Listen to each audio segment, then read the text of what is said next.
Hey everybody, Shane here, Shoebox Legends. Thanks for tuning in for a baseball episode here on the channel. We're going to get through this whole stack of cards, none of which I've ever shown previously here on Shoebox Legends. And I'm just going to get right into it, keep the intro to a minimum today, but we're going to start with some Topps Stadium Club.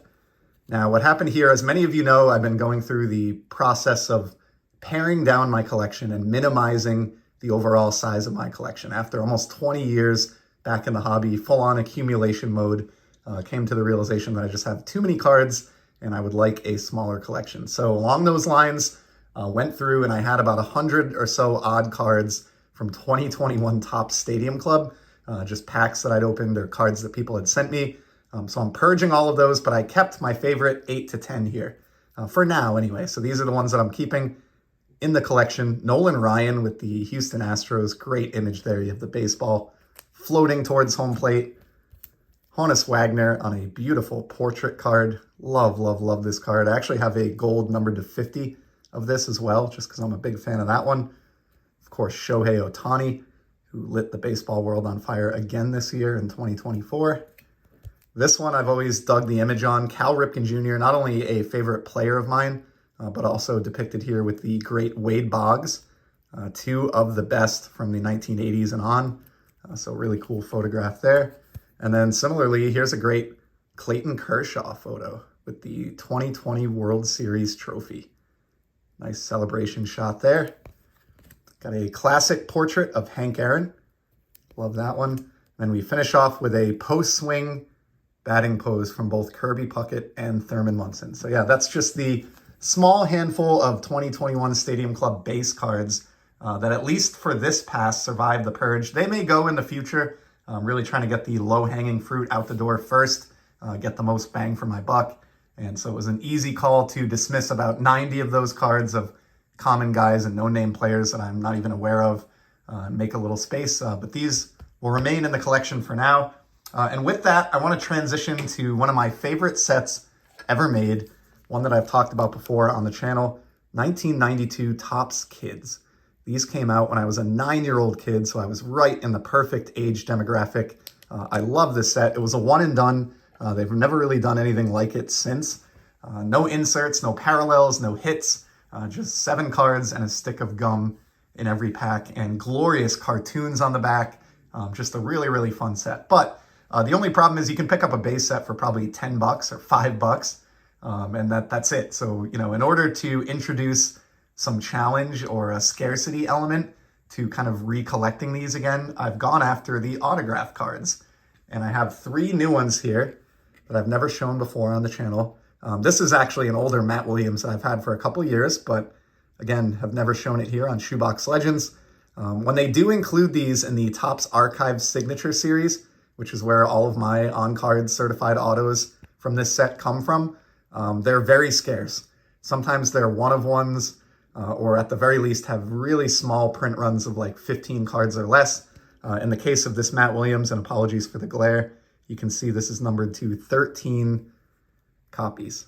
I don't love where the autograph is placed on this one. He kind of chose like a busy portion of the card to sign. I wish he would have signed it maybe right along here or something, but beggars can't be choosers. Just happy to have yet another certified auto from this release. These are really, really difficult to come by. And yeah, after being in the collection for quite a long time, I figured today was a good day to get Matt Williams, his moment in the sun, so to speak. And then the other 2 that I have are new pickups from 2024. These are from the last year's rendition of Archive Signature Series that just came out within the last few months. And we have David Cone here. And this one is numbered to just 4. I have copy 1 of 4. Like I said, these are exceedingly difficult. I recall when this popped up, I think I paid around $35, which is crazy for a David Cone baseball card to me under, you know, in any other circumstance. But in this case, these are, you know, really, again, really the only way that I'm able to collect the 92 Topps Kids set with a little bit of a challenge behind it. And I'll never get autographs of, you know, every subject in the set. They don't exist.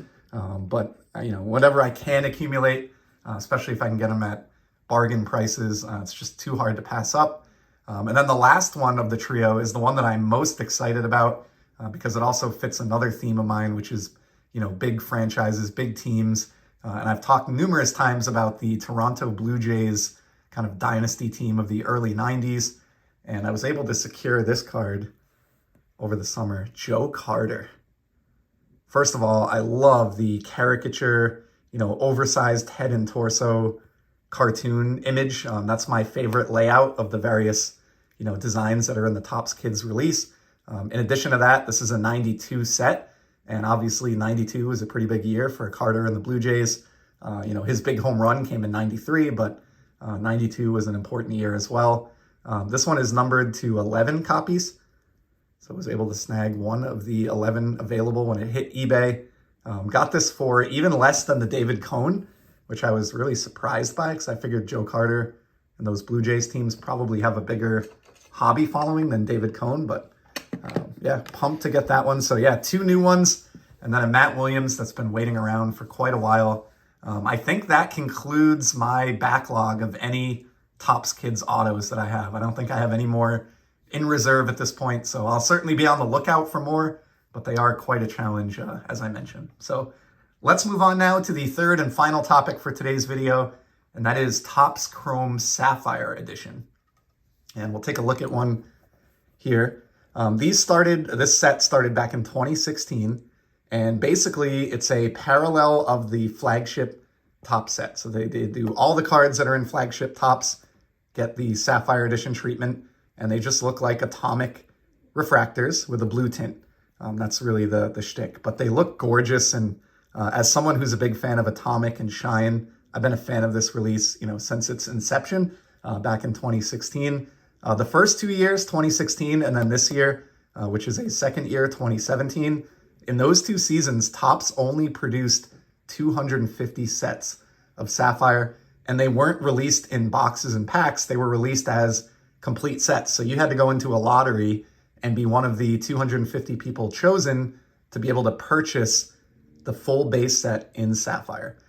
Starting in 2018, they did release them in packs and box format, and the print runs did go up a little bit beyond 250, and I'm sure they're continuing to increase year over year, but nonetheless, they are very, very scarce compared to like their Topps Chrome counterparts or their Topps flagship counterparts. So they're not cheap cards, they're not numbered, but even the base cards like this can be tough to find, especially the early part of the run. So I'm really happy to have this 2017 Mike Trout.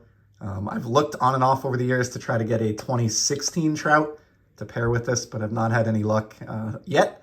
But it might actually be a good time for me to look right now while his prices are a little bit lower. And then also from that 2017 set, I have this one in a matching PSA 9, Big Papi, David Ortiz.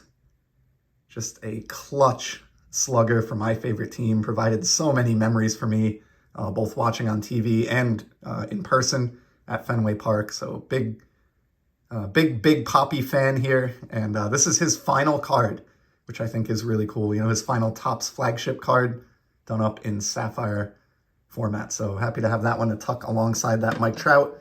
There are a couple others I'd like to get graded from that set. I'm always on the lookout for more of these. But I have 2 others. The next one is from the 2019 release.